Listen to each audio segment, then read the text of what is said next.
Medyo lang sila pa mga Calvin pag tingkaon mo. Sabi na pagkawat mo Calvin.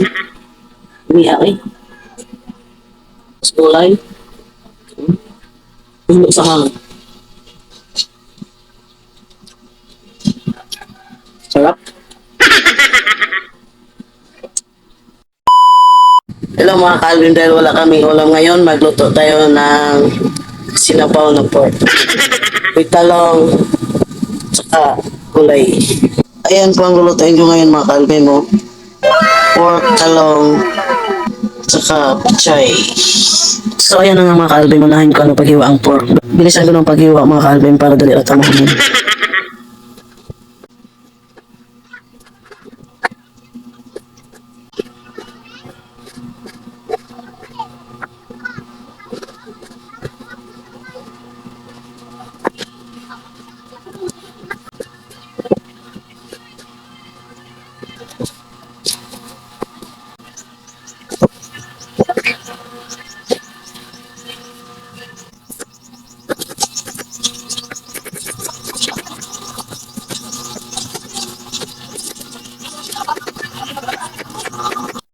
Akala mo hindi na tumutuo ng kamadlaw.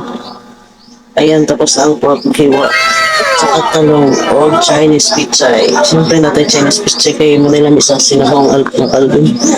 Nang kasi kayo Alvin kasi kami doon mga ano. Ito tayo mahal kayo ang mga kaltunong ng mga Alvin. Let's go, magluto na ta. So yung mga Alvin mo gusto kayo ang siga. Nainit naman ang kakakal na tanunudan o kung may gamay lang kayong uwi na Alvin kay gusto naman maluto ang yung lamas ba para healthy food tayo mga Alvin. Siyempre mga Alvin, ito na ilunod ang Bombay. Fix mga Alvin, ito ilunod ang pork. So ayan mga Alvin, tutulog ko na siya. Ato na siyang bitangan o konting toyo. Paminta, matik, sarap.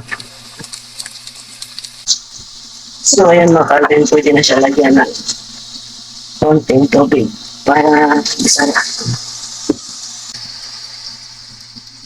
So, after that mga Calvin, pagbukalan na itong inunod ang gulay. Kuloon sa nato na tawag mga Calvin.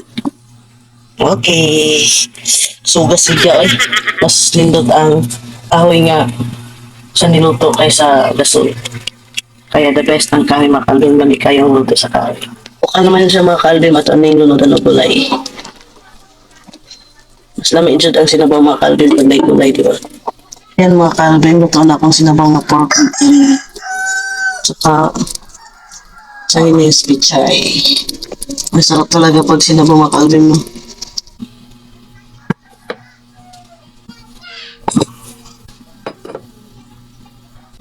Mga Calvin. Kasi ba mga Calvin? Medyo lang sinabaw mga Calvin pag tingkaon mo. Sabi na pagkawat mo Calvin. Umiyak eh. Mas kulay. Puno sa hangin.